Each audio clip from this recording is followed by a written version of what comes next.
2 बार सांसद, केंद्र में मंत्री, बड़े पद आपके पास, और इस बीच प्रधानमंत्री नरेंद्र मोदी के आप करीबी हैं। सबसे पहले तो आपका बहुत बहुत स्वागत है और एक बार फिर से जोरदार तालियों के साथ में मैं रिक्वेस्ट करूंगी सभी लोग स्वागत कीजिए। सर, सबसे पहला सवाल तो मेरा आपसे यही रहेगा, यहाँ पर इसी बीच चूंकि हमारे साथ हमारे कार्यक्रम में जसवंत सैनी जी मौजूद हैं, बहुत बहुत स्वागत है सर आपका भारत 24 के लिए समय निकालने के लिए, इस कार्यक्रम में आने के लिए। साक्षी बिल्कुल, और स्वागत है सर आपका भी। आगे बढ़ाते हैं, मेरा पहला सवाल आपसे यही रहेगा, प्रधानमंत्री नरेंद्र मोदी के आप करीबी कहे जाते हैं। इस बीच गाजियाबाद में आपने पहली बार सीट जीती, जब दूसरी बार जीती तो 61% ज्यादा वोट, तीसरी बार आप दोबारा से चुनाव आ रहे हैं। इस बीच सबसे पहला सवाल, केंद्र में आगे और कुछ अहम भूमिका आप निभाते हुए नजर आने वाले हैं, क्योंकि हमेशा फ्रंट फुट पे आपको रखा जाता है, चाहे G20 की बात हो या फिर वो कोई भी डिफेंस रिलेटेड प्रोजेक्ट ही क्यों ना हो, इंटरनेशनली इंडिया को प्रमोट करना हो या फिर मिशन ही क्यों ना हो। आपका बहुत बहुत धन्यवाद और सब लोग जो यहाँ पर आए उन सबका भी बहुत बहुत धन्यवाद। देखिए, आपने पूछा कि, बल्कि आपने कहा कि मोदी जी के करीबी समझे जाते हैं। मोदी जी के लिए सब परिवारजन है, सब उनके करीब है, और जो उनके जो आदर्श हैं, उनकी जो दूरदर्शिता है, जो उनके कार्य हैं, उनको देखकर उनको आगे बढ़ाते हैं, वो सब उनके करीब है। हाँ, ये है कि कई बार कुछ कामों के अंदर वो भेजते हैं तो उससे लगता है कि उनका विश्वास है कि वो काम जरूर संपन्न होंगे, और एक फौजी होने के नाते और एक सेनाध्यक्ष के पद से रिटायर होने के बाद थोड़ी विश्वसनीयता बढ़ जाती है लोगों के अंदर भी और राजनीतिक माहौल के अंदर भी। क्या बात है साक्षी, बहुत सही शब्दों में, मतलब जो आपने सवाल पूछा उसका सही जवाब बिल्कुल एग्जैक्ट आपको मिला। मैं जनरल बीके जी के पास आऊंगा, उससे पहले हमारे बीच जिला कलेक्टर गाजियाबाद इंद्र विक्रम जी हमारे मित्र भी हैं। तो जब मित्रता वाला मामला होता है सवाल बड़े तीखे हो जाते हैं, क्योंकि बुरा मानेंगे तो अलग बात है, हम जाकर आपस में बैठ जाएंगे।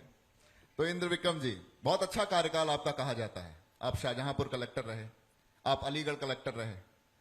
मैंने अभी आपको, जब आप आए तो मैंने यही कहा आपसे कि आपका विरोध क्यों नहीं है, क्या ऐसा जादू करते हैं। गाजियाबाद अभी नए नए आप आए हैं, उम्मीद करता हूं आने वाले 1 साल में जब मैं किसी से पूछूंगा कि आपका कलेक्टर कैसे हैं, तो मैं उम्मीद यही करता हूं, पिछले 3-4 कार्यकाल में आपके देख चुका हूं अलग अलग जिलों में, तो बात यही आती है कि यार वो बहुत अच्छे व्यक्तित्व के आदमी हैं। तो ये मधुरता, सरलता कहां से लाते हैं एक अधिकारी होने के बाद भी? सबसे पहले तो बहुत शुक्रिया आपका और भारत 24 का। आपने मेरे बारे में इतनी अच्छी बातें कही हैं, लेकिन ऐसा होता नहीं। हम लोग समुच्चय होते हैं अच्छाइयों और बुराइयों का, लेकिन ईश्वर की कृपा से और पूर्वजों के आशीर्वाद से एक अवसर मिला है, जब हम अपने को सर्व कर रहे हैं, देश को सर्व कर रहे हैं, यहाँ के लोगों को सर्व कर रहे हैं, और ब्यूरोक्रेसी के नज़रिए में परिवर्तन धीरे धीरे करके आ चुका है। अब बहुत तेजी से मन में बैठ चुका है कि हमको अपने तरीकों में परिवर्तन करना होगा, क्योंकि जो ये लोहे की दीवार थी ब्यूरोक्रेसी, एक समय में अंग्रेज इसको छोड़ कर गए थे, उससे अब ये बहुत आगे आ चुकी है। गंगा और यमुना में बहुत पानी बह चुका है। अब हमें अपने लोगों की सेवा करने के रोल में आना है। तो उस नज़रिए से जो हमारा पद है वो हमको ये विविधता देता है कि हम समाज के लगभग हर तबके तक पहुंचते हैं, तो उनका विश्वास हासिल करने का एक अवसर हमको प्राप्त होता है। दूसरे, इस दौर में सरकारें इतना विश्वास करती हैं कि हमको एक टेन्योर देती हैं, एक लंबा टेन्योर देती हैं, ताकि हम सरकार की जो योजनाएं हैं उनको उनकी मंशा के अनुरूप अंतिम जन तक पहुंचा सकें। तो मैं समझता हूं यही एक कारण है जिसकी वजह से जो कुछ थोड़ा बहुत आप मेरे बारे में या हम लोगों के बारे में अच्छा समझ पा रहे हैं, तो मैं आपका इस बात के लिए शुक्रिया अदा करता हूं और इस बात के लिए धन्यवाद देता हूं कि आपने मुझे मौके पर बुलाया है। Thank you. जनरल एक मिनट, इन्होंने जो कहा, मैं सिर्फ क्योंकि कई कलेक्टर देखे, बहुत कलेक्टर से संपर्क होता है। जो कलेक्टर जनता की बात सुनता है, जनता के काम करता है और निष्पक्ष तरीके से करता है, सब उसको प्यार करते हैं। क्या बात। और इस मेजरमेंट के अंदर इंदर विक्रम सिंह जी फिट होते हैं, इसलिए इनको सब पसंद करते हैं। और वही रूल सांसदों पे भी अप्लाई होता है, जनता भरपूर प्यार भी देती है। जनरल बीके सिंह जी, एक हमारे मित्र हैं एसपी सिंह बघेल, आगरा से सांसद हैं। तो अभी पिछले दिनों एक कार्यक्रम में मैंने उनको बुलाया, उससे पहले उनको फोन किया मैंने, तो मैंने कहा लोकसभा के क्या हाल है, क्योंकि सामने 2024 चुनाव है। तो उन्होंने कहा लोकसभा बढ़िया है, बस प्रमाण पत्र लेने जाना है, 3.5 लाख की जीत है। तो ऐसा कोई कमिटमेंट आपकी तरफ से? देखिए, पिछली बार 14 के मुकाबले में हमने तकरीबन 12% अधिक वोट पाए थे, वोट परसेंटेज के हिसाब से। और ये सकारात्मकता हमको तकरीबन 60% सपोर्ट पे ले आई थी। अब की बार जो माहौल है और जो काम किया है, दोनों चीज साथ चलती हैं। क्योंकि अगर माहौल अच्छा है, आपने काम नहीं किया, तो कुछ नकारात्मकता आ जाएगी। सकारात्मकता है, काम किया है, लोगों को दिखता है, और मुझे पूरी आशा है कि सब लोग चाहेंगे कि जनपद का और संसदीय क्षेत्र का और विकास हो, तो आगे अच्छा ही अच्छा है। क्या बात है, कमिटमेंट है। इंद्र विक्रम जी, अलीगढ़ के अंदर बहुत जबरदस्त काम के आयाम आपने गढ़े, गाजियाबाद को कहां ले जाने वाले हैं? देखिए, सबसे बड़ी बात है कि नेतृत्व की मन की स्पष्टता, चाहे वो उत्तर प्रदेश सरकार हो या भारत सरकार हो, उनका मैंडेट बिल्कुल क्लियर है। और वो मैंडेट ये है कि हमको विकास के मार्ग पर ही जाना है, और यही विकास का मार्ग एकमात्र तरीका है जिससे 2047 जिस समय हम देश की आजादी का 100वां वर्ष मना रहे होंगे, उस समय हम जो मानक आज मानकर चल रहे हैं उसको पूरा कर पाएंगे। तो विशेष रूप से एमएसएमई सेक्टर और जो हमारा ग्रामीण उद्यम है, चाहे उसमें खेती शामिल हो या लघु उद्योग शामिल हो, कुटीर उद्योग शामिल हो, उसको हमें किस तरीके से ऊपर लाना है ताकि बेरोजगारी की दर कम हो सके, लोगों की पर कैपिटा इनकम बढ़ सके, और खेती किसानी में लगे हुए लोगों की जो आमदनी है उसमें लागत कम करते हुए और उनकी उपज का अच्छा मूल्य देते हुए उनकी आर्थिक स्थिति को ऊंचा उठाया जा सके। तो इस दिशा में आप देख रहे होंगे कि पिछले 7-8 सालों में, या मैं तो कहूंगा पिछले 10 वर्षों में, अभूतपूर्व तेजी से ये देश और हमारा प्रदेश विशेष रूप से आगे बढ़ रहा है। अब हमारी सबसे बड़ी चीज है कि हमको अपने नए कुछ आयाम खोजने होंगे। तो आप देख रहे होंगे कि जो इंफ्रास्ट्रक्चर के क्षेत्र में काम हो रहा है, चाहे वो रोड नेटवर्क हो, हवाई मार्ग से क्षेत्रीय कनेक्टिविटी की बात की जा रही हो, या जल मार्ग की बात हो, उसमें उत्तर प्रदेश ने बहुत अच्छे से कार्य किया है, और उसकी वजह से कुछ आय के नए आयाम खुले हैं। जैसे ओडीओपी को अब हम विश्व पटल पर ले जा रहे हैं। ओडीओपी को न केवल माननीय मुख्यमंत्री जी ने हर जिले के लिए एक उन्होंने टारगेटेड तरीके से वहाँ स्किल डेवलपमेंट के लिए, ट्रेनिंग के लिए, मार्केट लिंकेज के लिए कार्य किया है, वरन उसको भारतवर्ष में और भारतवर्ष के बाहर प्रमोट किया जा रहा है। आज हमारे प्रधानमंत्री जी जब कहीं बाहर जाते हैं तो वो टोकन ऑफ लव के रूप में जो प्रतीकात्मक कुछ भी देते हैं किसी महानुभाव को, तो हमारे देश का बना होता है, और कई बार वो हमारे अपने जनपद का, हमारे प्रदेश का बना होता है। वो किसी बड़ी फैक्ट्री का बना हुआ नहीं होता है, हमारा लोकल प्रोडक्ट होता है। तो वो जो उसके प्रति एक आग्रह का भाव आया है, उसने हमारे नजरिए को बदल कर रख दिया है। तो ये एक बहुत बड़ी बात निकल कर आई है। दूसरी बात, हमारे प्रदेश की और हमारे देश की आर्थिक स्थिति तो कोई रोक ही नहीं सकता। जो ट्रेंड चल रहा है, अभी जापान को भी पीछे छोड़कर कई और देश आगे आए हैं, जर्मनी जैसे आगे आ गया, और हम तीसरे नंबर की इकोनॉमी बनने की दिशा में बहुत तेजी से जा रहे हैं। जो वित्तीय ऑर्गेनाइजेशंस हैं, उन्होंने जो हमारे बारे में परिकल्पना की है, तो मान रहे हैं कि इस समय सबसे तेजी से बढ़ने वाली अर्थव्यवस्था चूंकि भारत है, तो अगर इसकी ये स्पीड रही आने वाले 5-7 सालों में, तो निसंदेह हम विश्व की सबसे बड़ी अर्थव्यवस्था बनकर निकलेंगे। लेकिन इससे इतर जो सबसे खूबसूरत बात है वो है हमारी स्पिरिचुअलिटी, हमारी आध्यात्मिकता, जो विश्व में कहीं और नहीं है। तो आप आर्थिक रूप से संपन्न हो सकते हैं, लेकिन आर्थिक रूप से संपन्न होना बिना आत्मा के शरीर की भांति है। और उत्तर प्रदेश की अगर मैं बात करता हूं तो हमारे पास मथुरा है, हमारे पास काशी है, हमारे पास अयोध्या है, हमारे पास गंगा है, हमारे पास यमुना है, और हमारे पास वो सब कुछ है जो न केवल लोकल को अट्रैक्ट कर रहा है बल्कि विदेशियों को अट्रैक्ट कर रहा है। तो ये हमारी आध्यात्मिकता को जहां एक ओर ले जा रहा है, और हम विश्व को एक नया पक्ष दे रहे हैं कि केवल भौतिक रूप से संपन्न होना नहीं है, वो आपका एक आयाम अधूरा रह जाता है। तो उस आयाम को पूरा करना है तो आपको लौट कर मेरे तक आना होगा, हमारे तक आना होगा, भारतवर्ष में आना होगा। और भारतवर्ष में भी केवल आने से काम नहीं चलेगा, आपको उत्तर प्रदेश में आना होगा। तो जब आप यहां पर आओगे तो हमारी इकोनॉमी भी आगे बढ़ेगी, और आपको जो चाहिए वो आप यहां सर लेकर जा सकते हैं। तो उस दिशा में हमारा प्रदेश आगे बढ़ रहा है। कोई हमारा धार्मिक स्थल ऐसा नहीं है जो धार्मिक पर्यटन की दृष्टि से सभी संसाधनों से युक्त न बना दिया गया हो। तो आने वाले 5 साल 7 साल में उत्तर प्रदेश की तस्वीर बदलने वाली है। ये भारतवर्ष का ग्रोथ इंजन बनने वाला है। महाराष्ट्र, गुजरात, ये सारे स्टेट हमारी जो 26-27 करोड़ की पॉपुलेशन है उसका जादू अभी देखने वाले हैं।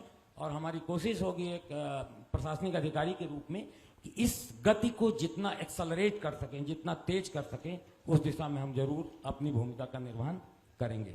Thank you. बिल्कुल इंद्र विक्रम जी, आपने बखूबी बताया। और इस बीच 2047 से संबंधित आपसे सवाल करूंगी क्योंकि हम विजन की बात कर रहे थे, लेकिन क्योंकि जनरल वीके सिंह जी हमारे बीच में मौजूद हैं। सर, आपसे मेरा सवाल रहेगा कि 42 साल इंडियन आर्मी को आपने दिए, यानी कि 4 दशक। ऐसे में कई सारी घटनाओं के आप खुद साक्षी बने, आपने खुद देखा और महसूस किया।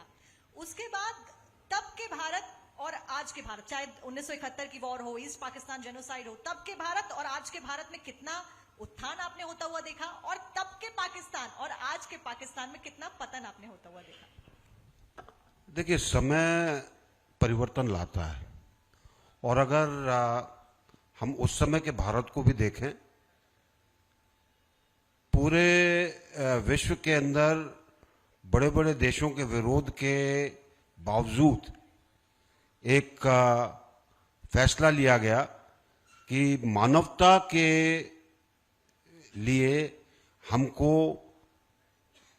कुछ ऐसा करना है जिससे कि जो उस समय ईस्ट पाकिस्तान में हो रहा था वो ठीक हो सके। और इसीलिए एक युद्ध हुआ, और वो भी ऐसा जो जिसकी कोई मिसाल नहीं है पूरे विश्व के अंदर।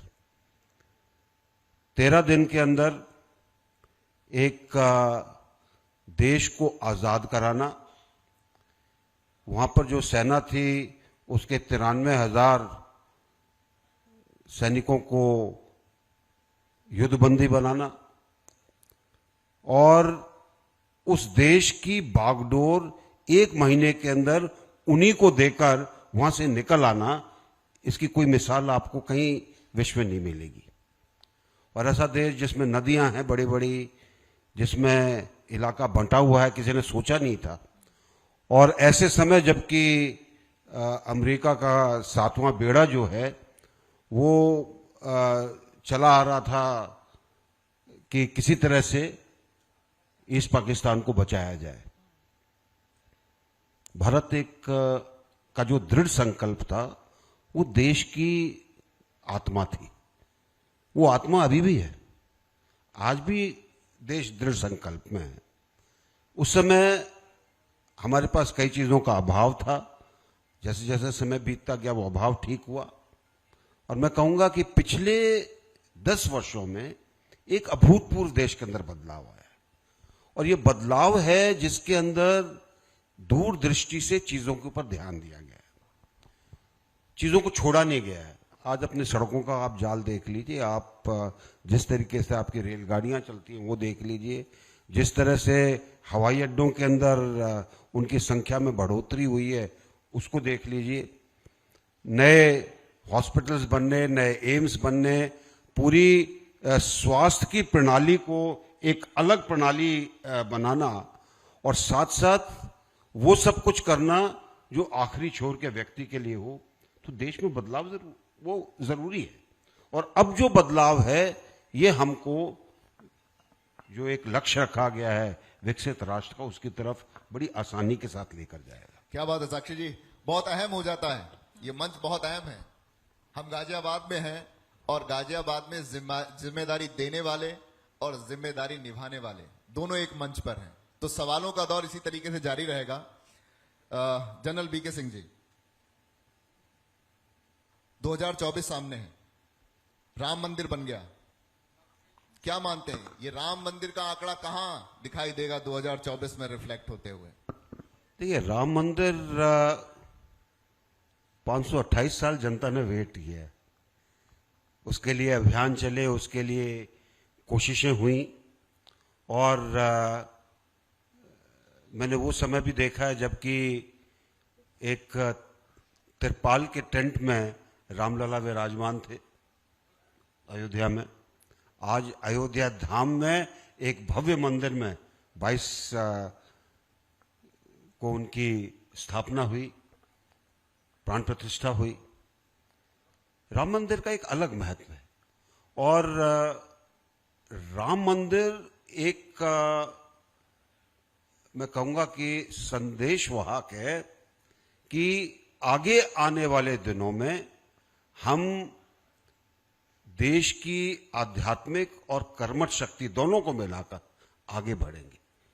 जब हम कहते हैं कि राम राज्य शुरू होगा, राम राज्य क्या है? सबका विकास, सबको साथ लेकर चलना, सबके साथ सबको के अंदर एक विश्वास पैदा करना कि उनको वो सब चीजें मिलेंगी, उस तरीके से उनके साथ बर्ताव होगा जो कि अच्छा हो। ये अब आगे दिखाई देता है। तो 24 तो कुछ नहीं है, मेरे ख्याल से आगे आने वाले कई वर्षों में ये आस्था और ये जो कार्य जो हुआ है, इसका असर आप देखते जाएंगे। क्या बात है कि हमारे बीच कलेक्टर साहब भी मौजूद हैं।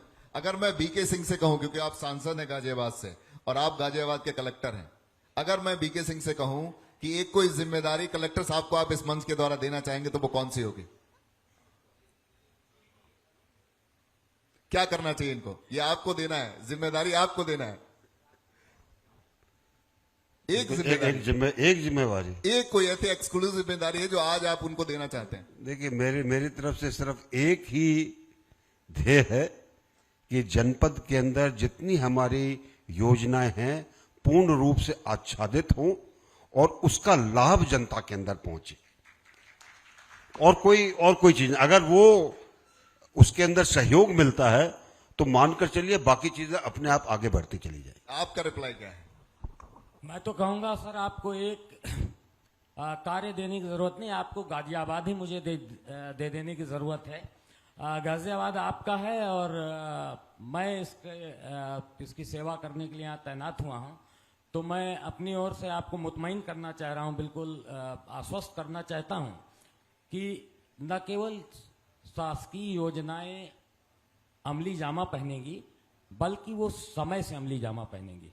अगर वो समय से अमली जामा नहीं पहन पाई तो निश्चित रूप से कोई भी स्कीम जो लोकोपयोगी होकर लोगों को ज्यादा समय तक लाभान्वित कर सकती है, उसमें थोड़ा सा समय अगर ज्यादा लगता है, विलंब होता है, तो उसका लाभ कम मिलता है। क्योंकि योजना की एक अवधि होती है, उसकी अवधि के समय में अगर हम उसको इम्प्लीमेंट कर देते हैं तो ज्यादा समय तक उसका लाभ मिल पाता है।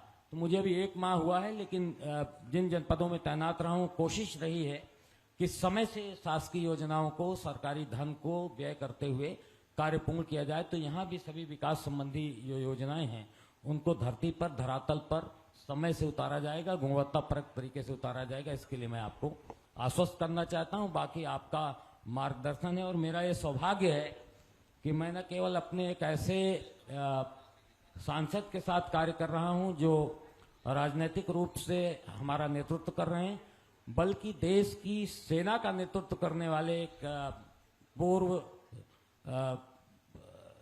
सैनिक और सेना का नेतृत्व करने वाले जनरल से मैं के साथ मैं काम कर रहा हूं, तो मेरे लिए तो ये दोगुने उत्साह का समय है। तो मैं मेरी कोशिश होगी कि मैं आप लोगों की अपेक्षाओं पे खरा उतरूं। Thank you. कलेक्टर हैं आप, 1 महीना आपको हुआ है, 5 ऐसी प्रतिज्ञाएं बताइए जो आपने गाजियाबाद के लिए ली हैं। रिपीट करेंगे प्लीज। 5 ऐसी प्रतिज्ञाएं बताइए, 1 महीना हुआ है आपको, कि मन में होता है ना जब हम पहले, तो अभी तो आप दौरे पर ही हैं, लगातार देख रहे हैं गाजियाबाद कहाँ कितना विकास हुआ, कहाँ कमियां हैं, आपने जांच ली, परख ली, 1 महीना हो गया आपको। 5 ऐसी प्रतिज्ञा जो आपने ली है, मन में ली है, आज आपको उजागर करनी है। देखिए, पहली बात तो यहाँ पर शहर के लोग भी हैं, शहरी भी हैं। निकट भविष्य में आपके यहाँ लोकसभा का निर्वाचन होने वाला है। हमारे लिए धब्बे की तरह है कि हम एनसीआर के सबसे महत्वपूर्ण जनपद में हैं और हमारा पोल परसेंटेज बहुत कम रहता है। उत्तर प्रदेश का जो औसत पोल परसेंटेज है उसकी तुलना में हमारे जनपद का परसेंटेज बहुत कम है। आपके पड़ोस के जनपद अलीगढ़ में 62% पोल होता है और आपके जनपद में 54% पोल होता है। तो मेरा तो अपने लोगों से गुजारिश है और पहले दिन से कोशिश है और इस दिशा में हम लोग कार्य कर रहे हैं कि हमने अपने हिस्से का काम कर दिया। मतदाता सूची को बनाना, उसको शुद्ध करना, उसमें इंक्लूसिवनेस लाना ताकि जो भी पात्र व्यक्ति हो मतदाता सूची का हिस्सा हो जाए। लेकिन अभी गाजियाबाद की जनता को उसके अपने हिस्से का हक अदा करना बाकी है। जो आगामी निर्वाचन आए उसमें उसको अपने घर से, अपने सुविधा की जगह से निकलकर थोड़ी तकलीफ के साथ ही सही लोकतंत्र के इस सबसे पावन पर्व में अपनी भूमिका निभाना है। तो मैं कहूंगा हमें इस बार ये धब्बा मिटाना है कि हम कम मतदान वाले जनपदों में गिने जाएं। तो ये मेरा पहला संकल्प होगा और मैं कोशिश करूंगा कि इस दिशा में लोगों को मोटिवेट करके, लोगों से इंटरेक्ट करके कार्य कर सकूं। दूसरा चैलेंज और जो मैंने पल से यहाँ पर महसूस किया है वो लोगों का पॉल्यूशन के प्रति आग्रह है।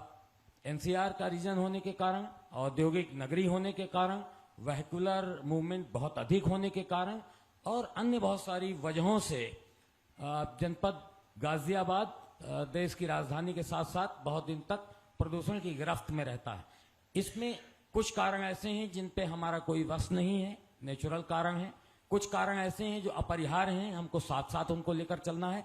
लेकिन बहुत सारे कारण ऐसे हैं जिनके कारण हम स्वयं इसको पोल्यूशन को बढ़ावा देते हैं। उनको हम कैसे कम कर सकें, इस दिशा में कार्य करना मेरा दूसरा लक्ष्य होगा। तीसरा लक्ष्य है वो सरल भी है और उसको हम पूरा करना चाहेंगे। प्रधानमंत्री जी का हर घर जल योजना का टारगेट है। इतना छोटा सा जनपद, ग्रामीण इलाका इसका बहुत कम है, लेकिन उसके बहुत सारे गांव अभी भी लेट लतीफी के कारण हर घर जल योजना से आच्छादित होने से रह गए। यद्यपि प्रदेश के अन्य जनपदों की तुलना में यहाँ कार्य तेज हुआ है और लगभग 96% घरों को हम पानी दे चुके हैं जनपद गाजियाबाद में भी। लेकिन ये 4% जो घर बाकी हैं, ये क्यों बाकी हैं, ये अब तक क्यों नहीं कर पाए? क्योंकि बहुत छोटा इलाका हमारा है। तो उस दिशा में काम करना हमारा तीसरा टारगेट होगा। चौथा, चूंकि मैं विकास प्राधिकरण के उपाध्यक्ष की भूमिका में हूं, तो मैं यहाँ देख रहा हूं कि अपार्टमेंट्स ऑनर्स एसोसिएशन और बिल्डर्स के बीच तमाम विवाद हैं। बिल्डर्स कई बार आधे अधूरे प्रोजेक्ट ऑल एस्पेक्ट में पूरा होता है, लेकिन जो जमीन पे उतरता है और आने वाले समय में उसमें कमियां निकलती हैं, तो उन कमियों को पूरा करने से कभी बिल्डर कोताही करते हैं, कभी जो अपार्टमेंट ऑनर्स होते हैं वो कोऑपरेट नहीं करते। तो इस प्रकार की कुछ इश्यूज यहाँ पर हैं और चूंकि यहाँ पर एक बहुत बड़ा तबका मल्टी स्टोरी बिल्डिंग्स में रहता है, तो उनके उन इश्यूज को एड्रेस करना मेरा चौथा प्रण होगा। और पांचवा संकल्प मेरा ये है कि इस शहर में यद्यपि इंफ्रास्ट्रक्चर की दिशा में काफी काम हुआ है, लेकिन कोई ऐसी हम नई स्कीम लेकर नहीं आ पाए जिससे शहर की बसावट को और शहर की जो आवासीय आवश्यकताएं हैं उसको पूरा करने की दिशा में कार्य कर सकें। तो हमारे कुछ प्रोजेक्ट्स हैं जैसे मधुबन बापू धाम और कोयल इनक्लेव, तो उनमें जो कुछ अड़चने हैं उन अड़चनों को दूर किया जाए और जो हमारी टाउनशिप्स की बहुत सारी स्कीम्स हैं उनकी हर्डल्स को दूर किया जाए ताकि आने वाले समय में लोगों की अपेक्षाओं को पूरा करते हुए हम उनकी आवासीय आवश्यकताओं को पूर्ण कर सकें। बिल्कुल लगता भी है कि लोगों की आवश्यकताएं पूरी भी होंगी। साक्षी, थोड़ा सा आपको एक बार फिर से मैं रोकना चाहूंगी यहाँ पर, क्योंकि इसी बीच हमारे कार्यक्रम में आ चुके हैं नोएडा डेवलपमेंट अथॉरिटी के CEO mister Lokesh M ji. बहुत बहुत स्वागत सर आपका भारत 24 के इस कार्यक्रम में समय निकालने के लिए, यहाँ पर मौजूद रहने के लिए। और एक बार जोरदार तालियों के साथ स्वागत कीजिए।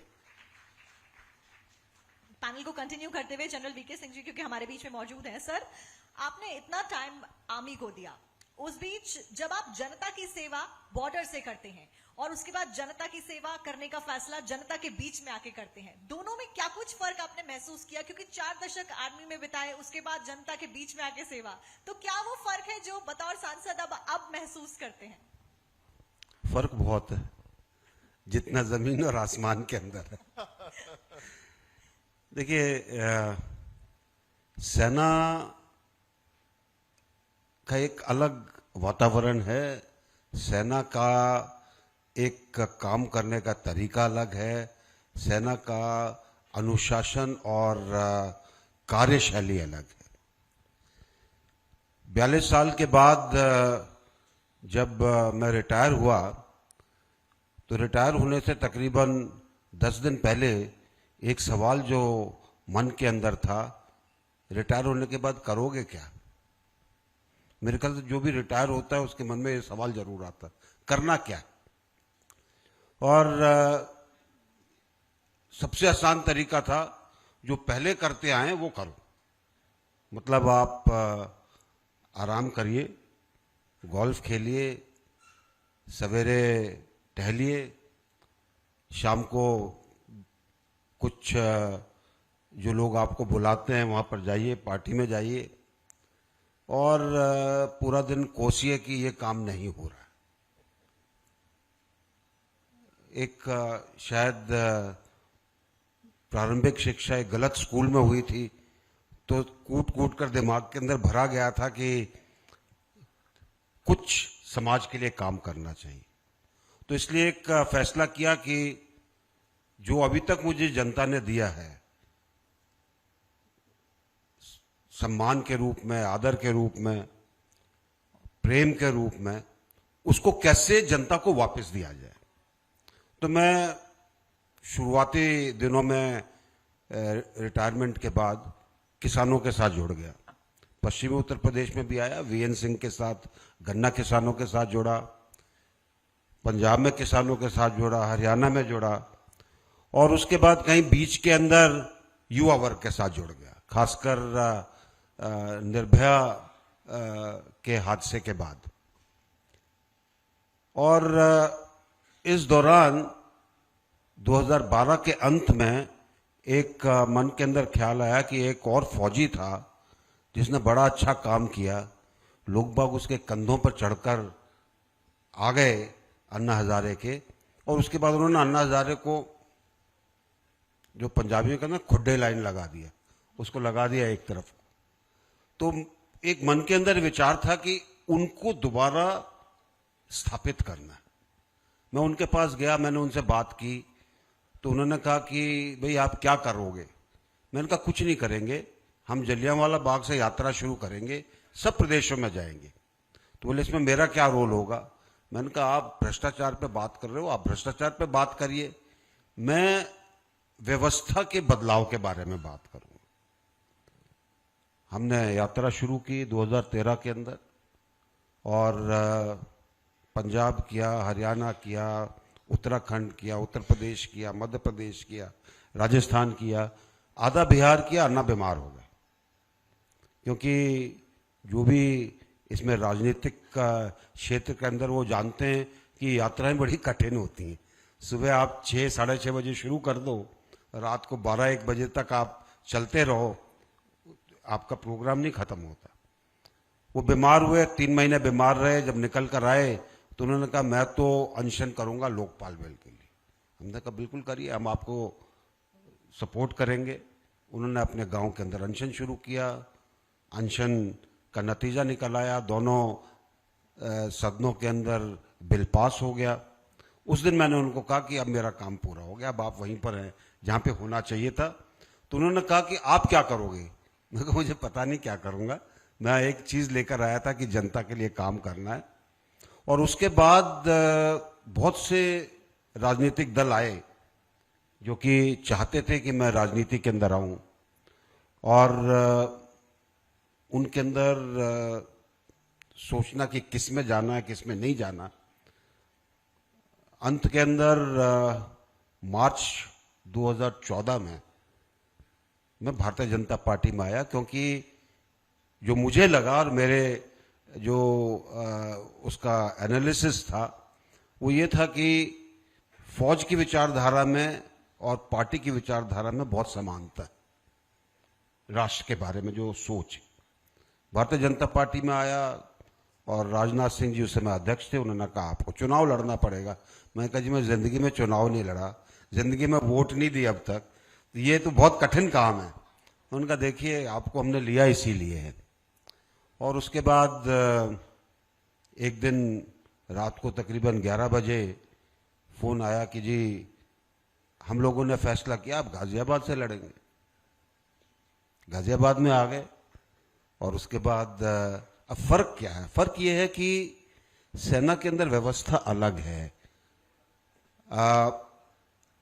शत्रु के बारे में आपको पता है, चाहे वो अंदरूनी हो चाहे वो बाहर का हो।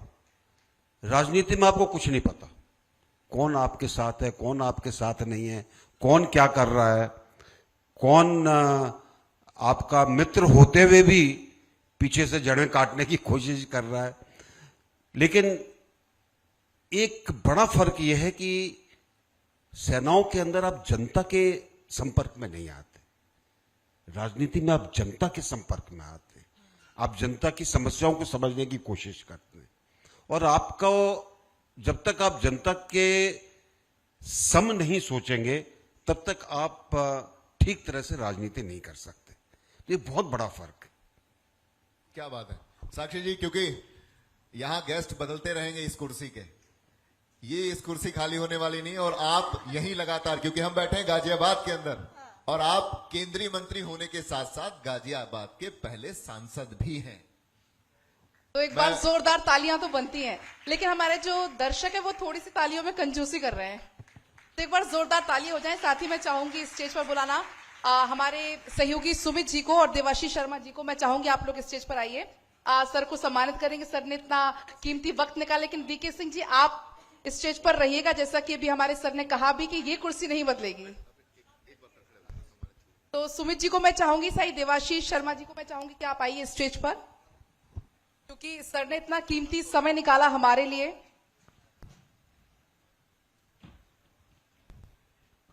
तो एक बार जोरदार तालियां हो जाएं। सर आप इस कार्यक्रम में आए, आपने समय दिया, आपका बहुत बहुत शुक्रिया। और उम्मीद है कि आप ऐसे ही हमारे कार्यक्रम में आप हमारा सहयोग करेंगे और गाजियाबाद को एक नई ऊंचाइयों पर आप लेकर जाएंगे। बहुत बहुत शुक्रिया सर आपका। जोरदार तालियां एक बार हो जाए please, big round of applause please. And sir please continue.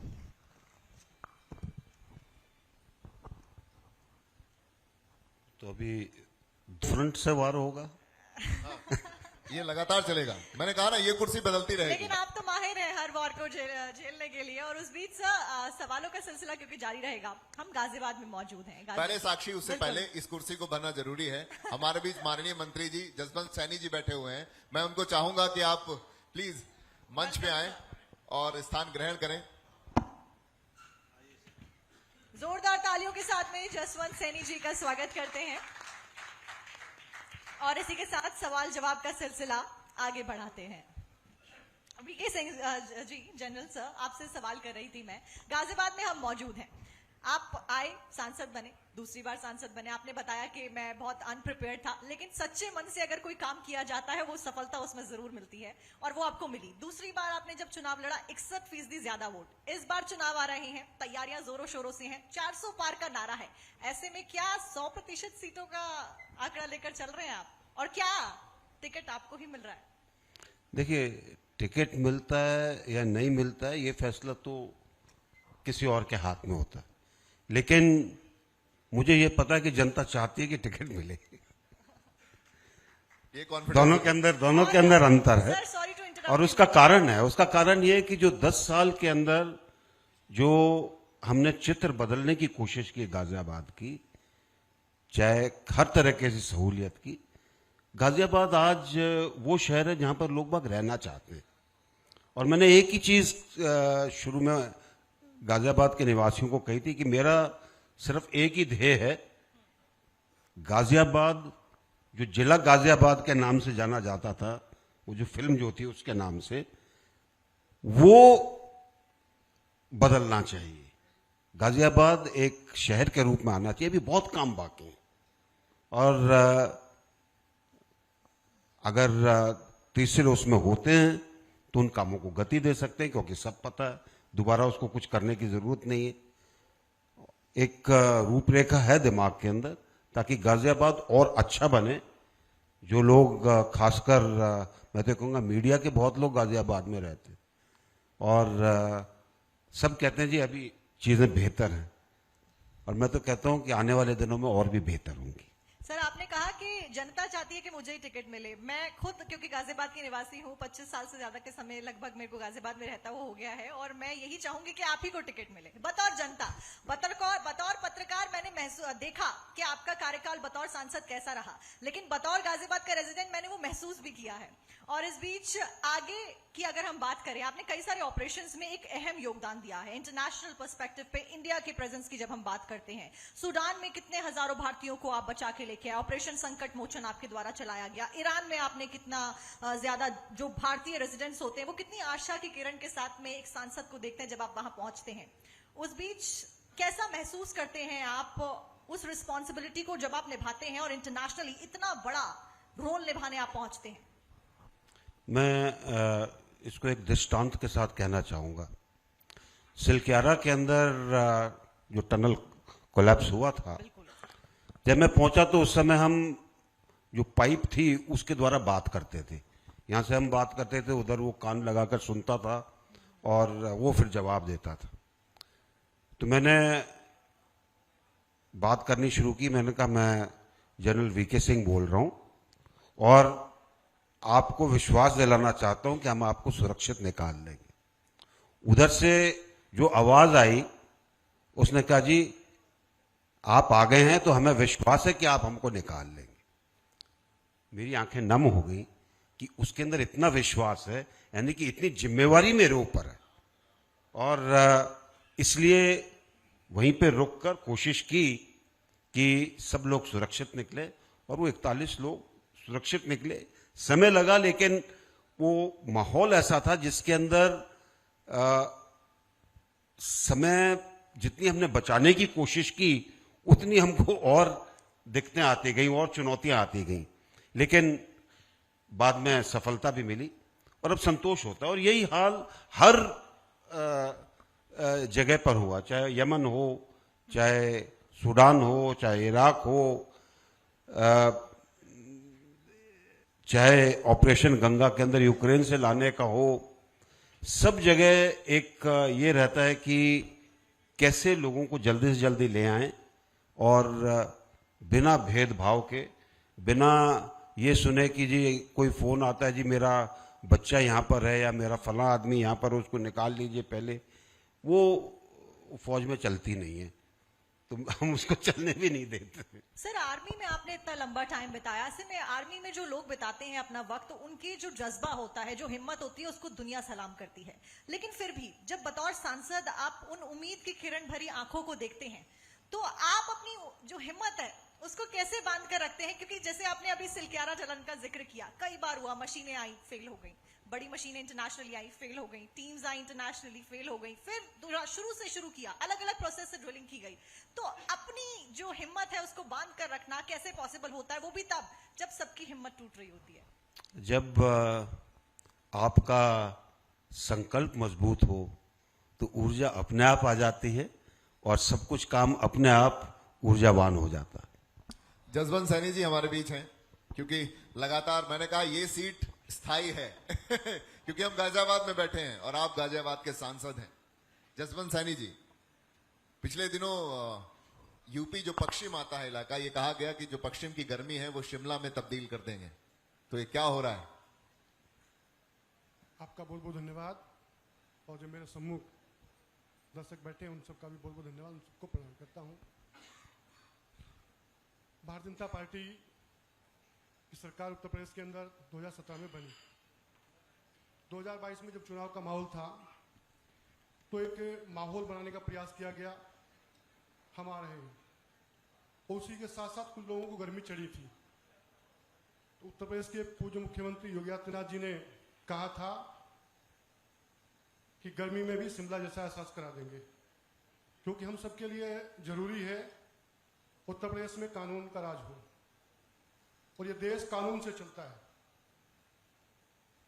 Uttar Pradesh में माफिया राज, गुंडागर्दी को समाप्त किया गया, बड़े बड़े भूमाफियाओं को ठीक किया गया, उनकी संपत्ति को जब्त करके बाबा का बुलडोजर चला और आज उत्तर प्रदेश में बेहतर कानून व्यवस्था है, जिसका उदाहरण देश के दूसरे राज्यों में ही नहीं बल्कि दुनिया में दिया जाता है। जनरल बीके सिंह जी, सांसद हैं गाजियाबाद से आप, सांसदी का चुनाव सामने है। आपने अपने शब्दों से यह प्रतीत कराया हमें कि जीत तो पक्की है। जीत का आंकड़ा कुछ भी हो सकता है, 5 लाख, 4 लाख, 3 लाख, आपने कमिट नहीं किया। क्या मानते हैं कि इस बार भाजपा को कितनी सीटें मिलने वाली हैं? संख्या में बोलिएगा। देखिए, एक लक्ष्य है जो प्रधानमंत्री जी ने रखा है कि हम भाजपा को 370 का आंकड़ा पा लेना चाहिए और एनडीए को 400 से ऊपर जाना चाहिए। तो हम लोगों के लिए एक लक्ष्य है। 370 का मतलब यह है कि हमें ये प्रयत्न करना है कि हम 80 की 80 सीटें उत्तर प्रदेश में लें। प्रयत्न करना है और अगर हम प्रयत्न अच्छा करेंगे तो हमें सफलता भी मिलेगी। कहीं चुनौती होगी, कहीं आसानी होगी। तो अब ये कार्यकर्ताओं के ऊपर और हम लोगों के ऊपर है कि हम कैसे इस अभियान को आगे लेकर जाते हैं। क्योंकि विपक्ष की बात भी होना बहुत जरूरी है, एक तरफा बात नहीं होनी चाहिए। इंडिया गठबंधन के बारे में आपका क्या कहना है? बीके सिंह, इंडिया गठबंधन के बारे में क्या कहेंगे? क्या परिभाषा है इंडिया गठबंधन की? देखिए, पहले तो मैं उसको इंडिया तो बोलता नहीं हूं, क्योंकि वो I.N.D.I.Alliance है, इंडिया अलायंस है।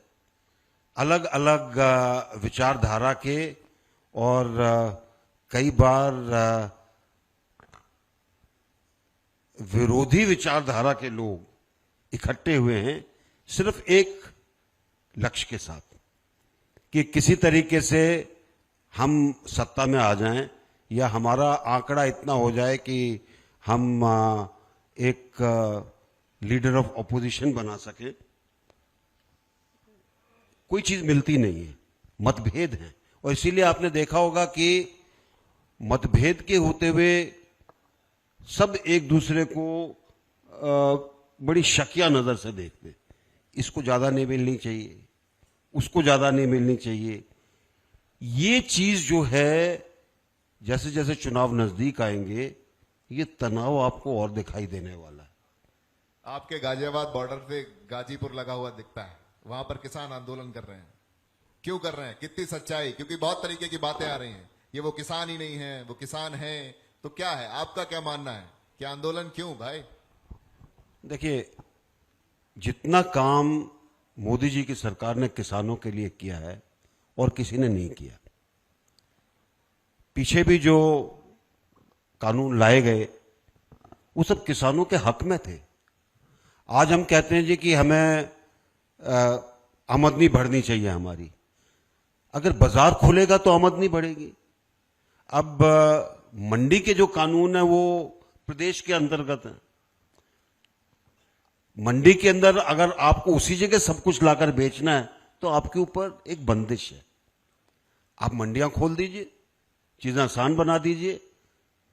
किसान को अपनी चीज खुद बेचने के लिए करिए। ई नाम बना दिया है सरकार ने, वो बेच सकता है। वेयर हाउसेस बनाएगा, अपने छोटे फार्मर प्रोडक्शन ऑर्गेनाइजेशन बनाएगा। ये सब कुछ है। और एक मैं विशेष आंकड़ा आपको देना चाहूंगा। जितनी सब्सिडी कृषि क्षेत्र को दी जाती है और इसके अंदर किसान सम्मान निधि भी आप जोड़ लें तो ये जीडीपी का 2.3% है। हमारा रक्षा बजट जीडीपी का 1.9% है। क्या चीज नहीं हो रही? अब उसके अंदर कोई मतभेद है तो उसको बातचीत से सुलझाया जा सकता है। उसके लिए आंदोलन करना या ट्रैक्टरों के ऊपर बख्तर लगा के कहना कि हम तो दिल्ली में घुसेंगे, मेरा मानना है कि ये गलत है। सर, इसका सोल्यूशन क्या कुछ निकलता हुआ नजर आता है? क्योंकि किसान अपनी मांगों को लेकर बहुत ज्यादा अड़ गए हैं कि हमें तो यही चाहिए, नहीं तो हमें दिल्ली कूच चाहिए। दूसरी चीज, हालांकि सरकार, जितना मैं देख पा रही हूँ, समझ पा रही हूँ, पूरी कोशिश कर रही है कि बैसाखी देकर चलने से ज्यादा उनको चलना सिखाया जाए। कि वो कहते हैं कि फिशिंग करना ज्यादा इंपॉर्टेंट है, इससे बेटर कि आप फिशेज उनको प्रोवाइड कर दो मील के तौर पर। तो सरकार फिशिंग सिखा रही है, लेकिन वो कह रहे हैं हमें तो सर्व फिशेज चाहिए प्लाटर। देखिए, पूरे विश्व के अंदर फार्म सेक्टर के अंदर, कृषि क्षेत्र में किसी न किसी तरीके से एक सब्सिडी दी जाती, चाहे उसको सब्सिडी बोला जाए चाहे ना बोला जाए। उसके बाद आपको जो WTO के जो आपके फैसले हैं उनके ऊपर भी चलना पड़ता है, जिसके अंदर सब्सिडी को एक नकारात्मक तरीके से देखा जाता है। इन सब के होते हुए अगर किसान को इस चीज में समृद्ध बनाया जाए, और जो कि कोशिश की जा रही है, जिस तरह यूरिया की जगह नैनो यूरिया दिया जा रहा है, कोशिश की जा रही है कि क्योंकि लेबर कॉस्ट ज्यादा हो गया तो वो खाद के लिए और कीटनाशक दवाइयों के लिए ड्रोन का उपयोग करे। बहुत कुछ काम हो रहा है। अब इस काम के अंदर अगर किसान सरकार के साथ हाथ मिलाकर चलेगा, उसी का भला होगा। लेकिन अगर आप आंदोलन करते हैं, अपनी बात को ही सही समझते हैं, अब पीछे मुझे सुनने को क्या मिला कि जी WTO का कानून है तो WTO छोड़ दो। ये बातें जो हैं वही कह सकता है जिसने सिर्फ आंदोलन के लिए करना है। जनरल बीके सिंह जी ने अपनी बात में एक बात कही कि ये प्रदेश सरकार का भी मामला है अलग अलग। जसवंत सैनी जी हैं, आप वेस्टर्न यूपी से आते हैं, कद्दावर नेता है, मंत्री पद आपके पास है, क्या मानते हैं आंदोलन क्यों और इसका निराकरण क्या है? अभी जनरल साहब ने बताया कि किसानों के लिए जितना काम मोदी जी की सरकार के द्वारा किया गया, इतना काम किसी ने नहीं किया है। और ये आंदोलन नहीं, एक अराजकता का माहौल है। आंदोलन करना है, कोई बात अपनी रखनी है तो कहीं स्थान पर बैठे, सरकार से बात करें। बात करने के लिए तैयार नहीं है, आप रोड जाम करोगे, अराजकता पैदा करोगे, ये आंदोलन नहीं कहा जा सकता। बातचीत से सब चीज का हल निकल सकता है। कोई मुद्दा है तो उसको बातचीत के मंच पर लाइए, सरकार बातचीत करने के लिए तैयार है और कर भी रही है।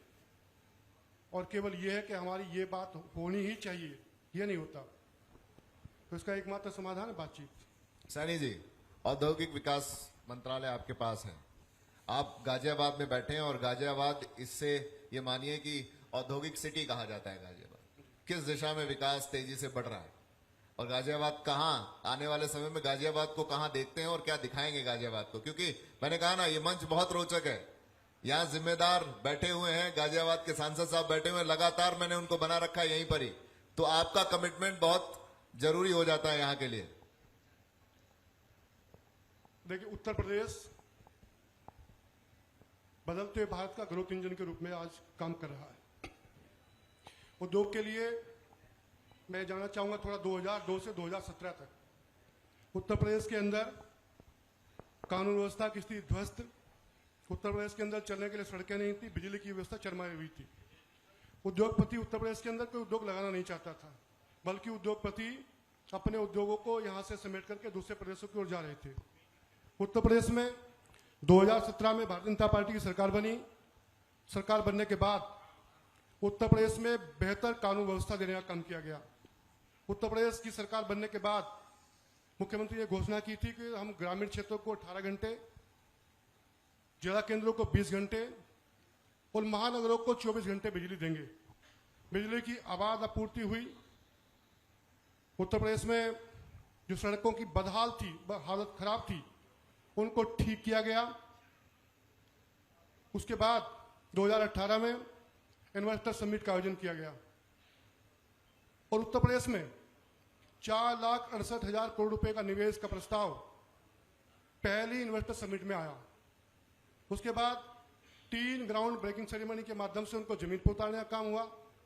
2022 में फिर सरकार बनी, जनता ने आशीर्वाद दिया उसी रास्ते पर फिर आगे बढ़े। 2022 में ग्लोबल इन्वेस्टर समिट करने का निर्णय लखनऊ के अंदर लिया गया और 10 लाख करोड़ रुपए के निवेश के लक्ष्य को लेकर के हम आगे बढ़े।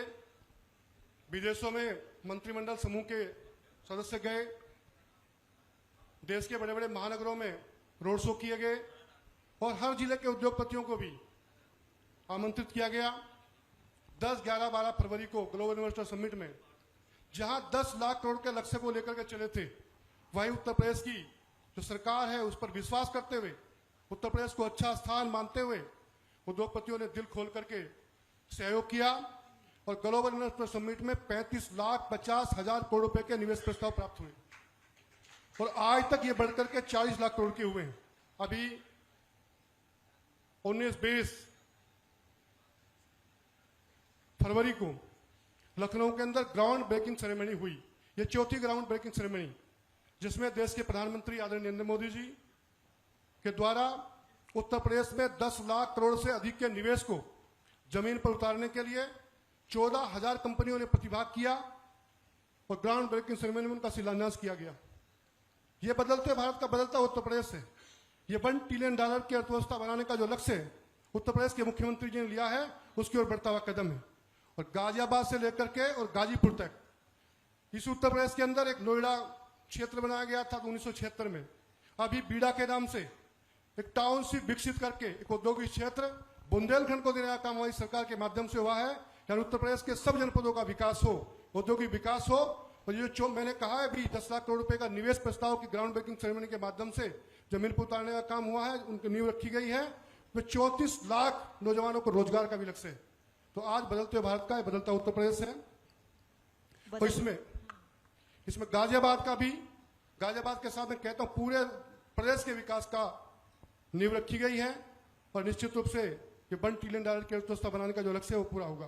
क्या बात है पलक जी, मैं चाहूंगा कार्यक्रम को आगे, क्योंकि ये जो कॉन्क्लेव है लगातार बीके सिंह जी के साथ जारी रहेगा। आप सांसद हैं, जिम्मेदारी ज्यादा बढ़ती है, सवालों का दौर भी आपसे ज्यादा रहेगा, तो मैं चाहूंगा कार्यक्रम को आगे बढ़ाते रहिए। ये तो इसी तरीके से जारी रहेगा, प्लीज। बिल्कुल, ये कार्यक्रम तो यूं ही जारी रहेगा, सवाल जवाबों के दौर भी जारी रहेंगे। लेकिन जो हमारे सहयोगी हैं, जो भारत 24 का परिवार है, जब जब भारत 24 कोई कार्यक्रम करता है, हमारे परिवार के सदस्य के तौर पर जो सदस्य हमारे साथ मौजूद होते हैं, उनका एक बार यहाँ पर सम्मान कराना भी जरूरी है। तो मैं चाहूंगी सर आप हमारे परिवार के सदस्यों का सम्मान करें। सबसे पहले मैं स्टेज पर बुलाना चाहूंगी हाजी कमरुद्दीन जी, बहुत बहुत स्वागत आपका सर, आप मंच पर आइए। MD Sarvcon system limited. तो जोरदार तालियां हो जाएं, मुझे बार बार तालियों के लिए ना कहना पड़े, जोरदार तालियां हो जाएं, क्योंकि इनका जो हौसला है वो बढ़ाना बहुत ज्यादा जरूरी है। सब अपने अपने कार्य क्षेत्र में उत्तम सर्वोत्तम काम कर रहे हैं और ऐसे में एक बार जोरदार तालियां हो जाएं। मैं बुलाना चाहूंगी doctor Mahendra Singh Basu, MD Basu eye hospital. Sir मैं आपको चाहूंगी आप स्टेज पर आइए और जोरदार तालियां एक बार डॉक्टर महेंद्र सिंह बसु के लिए। बहुत बहुत धन्यवाद आपका, आप इस कार्यक्रम में आए और भारत 24 के परिवार के तौर पर, परिवार के सदस्य के तौर पर आप इनको जान सकते हैं। बहुत बहुत स्वागत है सर आपका। एक बार जोरदार तालियां हो जाएं डॉक्टर महेंद्र सिंह बसु जी, MD बसु आई हॉस्पिटल। तालियों में कंजूसी की जा रही है, कहा जा रहा है, तो तालियों की गड़गड़ाहट रुकनी नहीं चाहिए और जोश यूं ही बरकरार रहना चाहिए। और इसी के साथ में मिस्टर बासु सर, साथ ही अब मैं स्टेज पर बुलाना चाहूंगी मिस्टर सुशील Agarwal, chairman एवरो India limited. Sir आप स्टेज पर आइए और एक बार जोरदार तालियां हो जाए। मुझे बार बार तालियों के लिए बोलने में भी ठीक नहीं लग रहा, आप लोग बड़ी कंजूसी कर रहे हैं। जोरदार तालियां एक बार हो जाएं। मिस्टर सुशील अग्रवाल जी, चेयरमैन एवरो इंडिया लिमिटेड।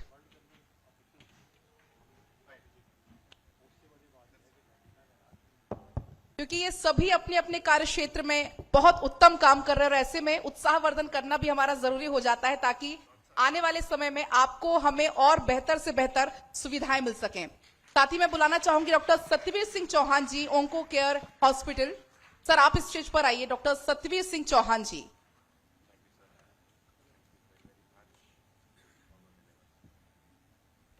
एक बार फिर जोरदार तालियां हो जाएं डॉक्टर सत्यवीर सिंह चौहान जी के लिए, क्योंकि भारत 24 की ये पहल भी लगातार है। हम उत्तर प्रदेश के अलग अलग जिलों में जाकर वहां पर पहुंचकर वहां के विकास को हम जानते हैं, या वहां की जनता के मन में आखिर क्या है वो भी हम जानने की कोशिश करते हैं। साथ ही स्टेज पर बुलाना चाहूंगी निशांत जी को, शोभित यूनिवर्सिटी से हैं। सर आप स्टेज पर आइए, एक बार एक जोरदार तालियां हो जाए, big round of applause please.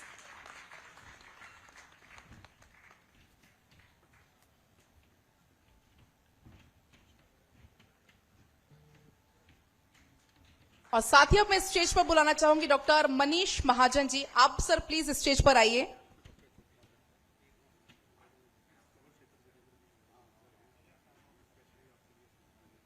तो जोरदार तालियों के साथ मैं चाहूंगी आप स्वागत करिए doctor Manish Mahajan ji.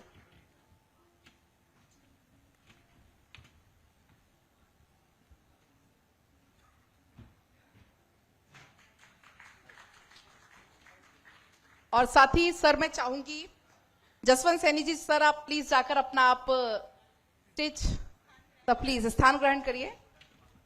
Thank you so much sir, आपने इतना अपना समय निकाला, thank you so much sir. Sir please. और इसी के साथ में क्योंकि जनरल वीके सिंह जी हमारे साथ में मौजूद है, मुझे पता है समय की पाबंदियां हैं हमारे पास, लेकिन फिर भी कुछ और सवालों का सिलसिला यहां पर जारी रहेगा।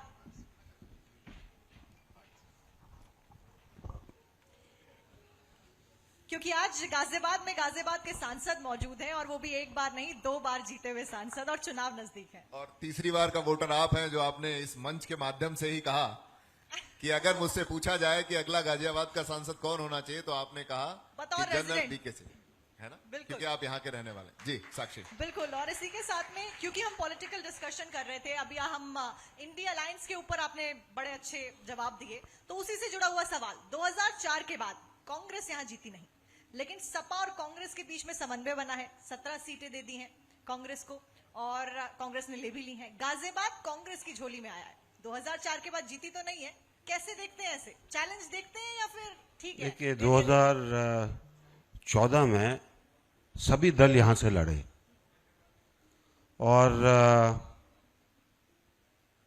सबकी जमानत जब्त हो गई। उसमें कांग्रेस के राज बब्बर जी भी थे। तो ये जनता के ऊपर है, और मुझे लगता है कि जिस प्रकार के कार्य हुए हैं, जिनसे जनता को सहूलियत मिलती है, जनता वो पसंद करेगी, ना कि चाहेगी कि कोई पार्टी आए जिसकी मानसिकता अलग है, जिनकी विचारधारा अलग है, जो आखिरी छोर के व्यक्ति के बारे में नहीं सोचते। तो मेरा अपना मानना है कि जनता इन पार्टियों को नकारेगी। बाकी ठीक है, लड़ने के लिए पूरी आजादी है, लोकतंत्र है, कोई भी लड़ सकता है। और इस बीच क्योंकि चुनाव नजदीक है, यूपी जोड़ो यात्रा, पहले भारत जोड़ो यात्रा निकाली, उसके बाद अब यूपी जोड़ो यात्रा निकाल रहे हैं, बनाते फिर रहे हैं, लेकिन बीजेपी लगातार कह रही है ये यूपी जोड़ो या भारत जोड़ो नहीं, भारत तोड़ो यात्रा है। ऐसा क्यों? क्योंकि हालांकि देख हम सब रहे हैं कि किस तरीके से क्या कुछ हालात अलग अलग राज्य से यात्रा होती हुई निकल रही है, तो हो रहा है। इस बीच यूपी में क्या होता हुआ नजर आ रहा है? देखिए, अगर आपके मस्तिष्क में ये है कि आप अलग अलग टुकड़ों में देखते हैं भारत को, तब तो आप भारत के जोड़ने की बात करेंगे। भारत तो जुड़ा हुआ है, क्या चीज नहीं जुड़ी हुई? एक 370 था जो हमको पीड़ा पहुंचाता था, क्योंकि 370 से जो संदेश जाता था, अनुच्छेद 370 से, वो ये था कि कश्मीर अलग है, उसके लिए एक अलग चीज बनी हुई है, उसके लिए एक अलग निशान होना चाहिए, अलग संविधान होना चाहिए, जो था वो भी चला गया। तो भारत के अंदर जुड़ाव कहां पे नहीं है? आप उत्तर पूर्व ले लीजिए, आप कहीं भी चले जाइए, सब जगह है। ऐसा नहीं है कि जुड़ाव में कोई दिक्कत है। और ऐसे समय में मैं कहूंगा कि एक राजनीतिक स्लोगन देना कि हम न्याय के लिए जोड़ रहे हैं या हम भारत को जोड़ रहे हैं, वो परिपक्वता नहीं है। अच्छा, एक और दिलचस्प सवाल जो मेरे दिमाग में है, क्योंकि 1 महीना पहले खबर आती है कि यहाँ पर गाजियाबाद का नाम बदलने की चर्चाएं बहुत जोर पर हैं। आप सांसद हैं यहाँ से, गाजियाबाद का नाम बदलकर पास भी हो गया है वो, क्योंकि योगी जी के हाथ में पहुंच गया अब आखिरी फाइनल निर्णय, नंदी नगर, गजनगर या दुर्देश्वर नगर। तो क्या मैं कह सकती हूँ कि अगली बार जब आप और मैं यहाँ संवाद कर रहे होंगे तो हम नंदी नगर, गजनगर या फिर यहाँ गाजियाबाद में नहीं? आपका सिलेक्शन कौन सा इन 3 नामों से? देखिए, ऐसा है कि कोई भी नाम बदलने के लिए बहुत सोच समझ करनी पड़ती है, और सब तरीके से जो भी निर्णय होगा वो निर्णय ऐसा होगा जो सबके हित में हो। बात प्रदेश के मुखिया के पास है, वो इसके बारे में आगे भी बात करेंगे कि क्या होना चाहिए, क्या नहीं होना चाहिए, और इतिहास के तौर पर वो क्या चीज है जो लोगों के मन के अंदर गर्व पैदा करे, उसके ऊपर भी ध्यान दिया जाएगा। अब फैसला क्या होता है वो तो किसी और के हाथ में। यहां से तो सुझाव गया है। आपका मन क्या है? आपका देखिए, मन क्या है? मेरा- कौन सा नाम मेरा- 3 में से कौन सा नाम होना चाहिए? दिल की इच्छा। मैं इसको इस तरीके से देखता हूं कि अगर हमारा इतिहास कहता है कि हम कुछ और थे और हमारी विरासत कहती है कि हम कुछ और थे, जिसको हम लेकर चले रहे हैं, और जो किसी आक्रमण के द्वारा दबाई गई हो, तो शायद समय आ गया कि हमको अपनी विरासत को देखना चाहिए। क्योंकि बीके सिंह आगे लगा है जनरल, अनुशासन, क्योंकि सेना में सबसे अहम होता है अनुशासन। क्योंकि आप राजनेता भी अब हो चुके हैं, तो ये गाजियाबाद की जनता कितनी अनुशासित है आपकी दृष्टि में? बड़ा मुश्किल सवाल है। मैंने आपको पहले बताया था कि अनुशासन और बाकी चीजों के अंदर, खासकर सेना के अनुशासन में और बाकी, उसमें बहुत फर्क होता है। अनुशासन की अलग अलग परिभाषाएं मानी जाती हैं। सेना की परिभाषा बहुत सीधी सादी है, लेकिन जब हम जनता के बीच में आते हैं, कई बार वो सोचते हैं कि अनुशासन है, लेकिन शायद अनुशासन नहीं है। और ये आपने मैं ये कहूंगा कि आपने जब प्रधानमंत्री जी को लाल किले से सुना, एक चीज जो उन्होंने 5 प्रण के अंदर कही थी, मैं नागरिक होने का कर्तव्य निभाऊंगा। जिस दिन हम वो नागरिक होने का कर्तव्य निभाने लगेंगे, आपको अनुशासन दिखाई देने लगेगा। क्या बात है, मतलब अनुशासन की परिभाषा ये है। देखिए, अनुशासन की परिभाषा क्या? मैं नागरिक होने का कर्तव्य निभाऊंगा, तो मैं कोई ऐसी चीज नहीं करूंगा जो अनुशासित ना हो। मैं ये नहीं है कि मैं आऊं, सड़क पे क्रॉसिंग करने के लिए कोई जगह नहीं है, मैं हाथ ऐसे करूं और चलना शुरू कर दूं। आप नहीं करेंगे वो। आप नागरिक के जो कर्तव्य हैं उसके अंदर बहुत सारी चीजें दी हुई हैं। कहीं ना कहीं हमने संविधान की इस चीज को कभी ध्यान नहीं दिया। आप जो विकसित राष्ट्र हैं उनके अंदर आप जाकर देखिए, ऐसा नहीं है कि वहां पर कुछ चीजें ऐसी नहीं होती जो कि हमारे यहाँ होती हैं। जो वहां पर भी लड़ाई झगड़े होते हैं, वहां पर भी गोलियां चलती हैं, कई जगह तो लोग बाग, अमेरिका का तो बहुत बुरा हाल है। लेकिन जहां तक नागरिक है वो अपने कर्तव्य को निभाता है। और मैं आपको एक छोटा सा उदाहरण देता हूं। अमेरिका में अगर आप जाएंगे तो जहां पर एक छोटी रोड बड़ी रोड से मिलती है, वहां पे एक स्टॉप का साइन बना होता है। हमारे यहां पर स्टॉप का साइन बना होगा, वो देखा कोई गाड़ी तो है नहीं, चला जाएगा। उनके यहां आज से 20 साल पहले की बात करो, 30 साल पहले की, एक उस समय $500 का फाइन था, क्योंकि आपको वहां पे रुकना है, दाहिने और बाएं देखना है, उसके बाद सड़क पे एंटर करना है। कारण उसका सिर्फ एक ही था कि एक्सीडेंट ना हो। लेकिन क्या हम एक नागरिक होने के नाते करते हैं कि नहीं करते? तो जिस दिन हम नागरिक होने का कर्तव्य निभाने लगेंगे, उस दिन मानकर चलिए सब कुछ अच्छा होगा। सर, नागरिकों की बात आपने करी। आज साक्षी, एक बार फिर से मैं आपको यहाँ पर रोकना चाहूंगी सर, माफी के साथ आपको रोकना चाहूंगी इसी बीच, क्योंकि हमारे साथ मिनिस्टर ऑफ यूपी कुंवर ब्रजेश सिंह जी मौजूद है। सर, बहुत बहुत स्वागत है आपका भारत 24 के इस खास कार्यक्रम में। बहुत बहुत स्वागत सर आप। और किसी ने ताली नहीं बजवाई आपने। जोरदार ताली। सर, सब बड़ी कंजूसी कर रहे हैं। देखिए सर को भी अब बोलना पड़ गया। अब तो एक बार आप लोग नहीं, मैं जोरदार तो ये तालियां कहूंगा बजा कि दीजिए। देखिए, योग के अंदर कहा गया है कि जब आप ताली जोर से बजाते हैं ना, तो बताइए। आपका मन प्रसन्नचित्त रहेगा, शरीर स्वस्थ रहेगा। जरा जोर से ताली बजा दीजिए। बिल्कुल सर, अब लगता है तालियों में कमी अब सुनाई नहीं देगी। जनरल बीके सिंह जी, क्योंकि आप बहुत अंदर तक घुसे हुए हैं, ये मानते हैं सभी। जैसा पहला सवाल था कि आप मोदी जी के बहुत करीबी हैं, आपने बड़ी ही सरलता और सहजता से वहां से बसते हुए निकला है, लेकिन ये सवाल थोड़ा अलग है। अंदर क्या चल रहा है सब पता है आपको। एक धमाका, राम मंदिर जो बड़े लंबे समय से, जिसकी 500 साल का वनवास था, रामलला को आपने स्थापित करवाया। आपके सहयोग से, आपकी सरकार के सहयोग से ये संभव हो पाया। कुछ दिन बचे हैं आचार संहिता लगने में, क्या इस बीच कोई धमाका और भी होने वाला है? देखिए, जो अभी तो इलेक्शन का ही धमाका होने वाला है। बाकी चीजें तो ऐसी कुछ मुझे दिखाई नहीं देती जो कि धमाकेदार हो। अभी तो रामलला विराजमान हो गए, वैसे ही राम राज्य चलना शुरू हो गया है, तो धमाकों का इंतजार मत करिए। क्योंकि ऐसा माना जाता है, विपक्ष आरोप लगाता है कि भाजपा धमाके करती है। बहरहाल, मैं सवाल को आगे बढ़ते हुए इस कार्यक्रम को, गाजियाबाद के आप सांसद हैं।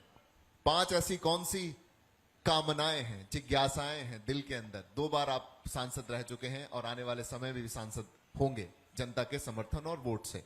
5 ऐसी कौन सी जिज्ञासाएं हैं, भावनाएं हैं जो आप गाजियाबाद की जनता के लिए करना चाहते हैं?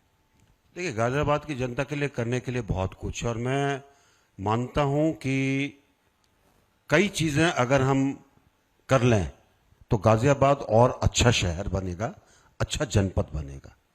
एक तो है कि किस प्रकार से हम गाजियाबाद को स्वच्छ बनाएं।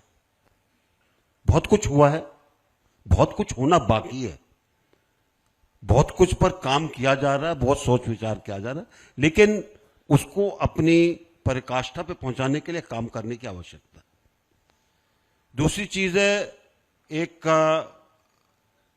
कई बार एक चीज उठती है और जनता के बीच में से उठती है कि हर नंदी हिंडन की सफाई कैसे हो।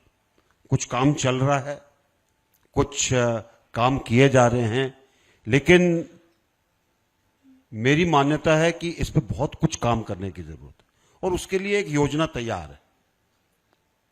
ब्लूप्रिंट आपके पास है? योजना तैयार है, उसको लागू कर सकते हैं, उसको कराया जा सकता है, और हरनंदी भी साफ हो सकती है।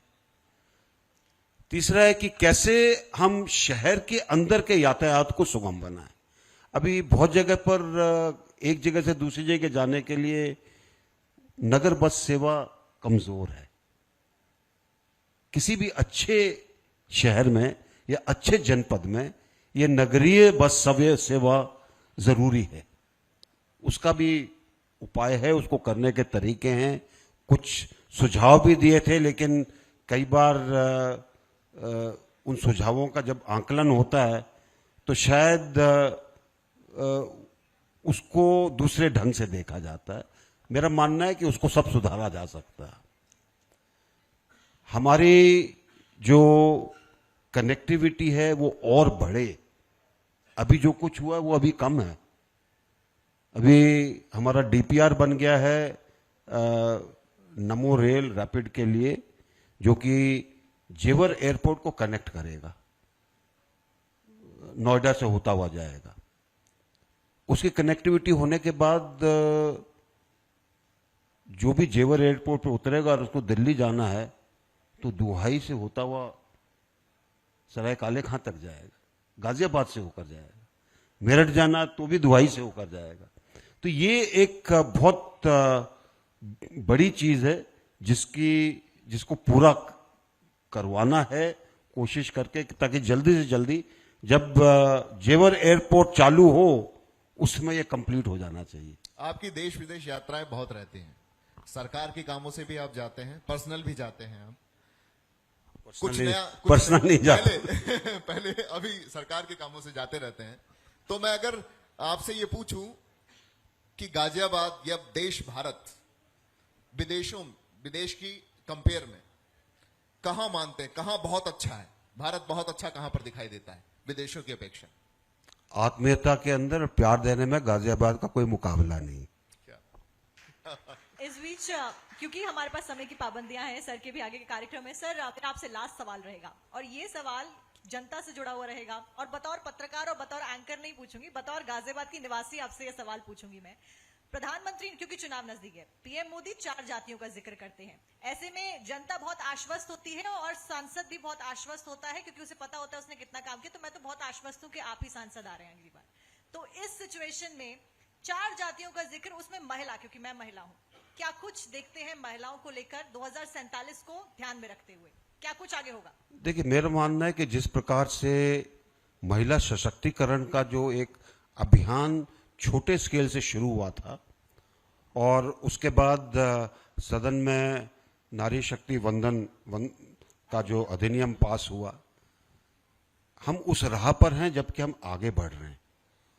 और एक उसका चित्रण आपको अब की बार की गणतंत्र दिवस परेड पे देखा होगा आपने। वो क्या था? वो देश को दिखाने के लिए था कि हमारी नारी शक्ति कहां कहां पहुंच सकती है और क्या उनके अंदर कैपेबिलिटी है आगे बढ़ने की। तो मानकर चलिए, जब 4 जातियों की बात होती है जिनका शॉर्ट फॉर्म ज्ञान है, गरीब, युवा, अन्नदाता और महिला, हमारी नारी शक्ति, तो इनके अंदर अगर हम देश को लेकर चलते हैं तो देश का वास्तविक विकास होगा, हम बंटेंगे नहीं। क्या बात है। बहुत सवालों की लगातार झड़ियां रही और लगातार सवालों के जवाब मिलते रहे, इसके लिए बहुत बहुत धन्यवाद आपका। और आपने इतना कीमती समय निकाला हमारे लिए इस कार्यक्रम के लिए।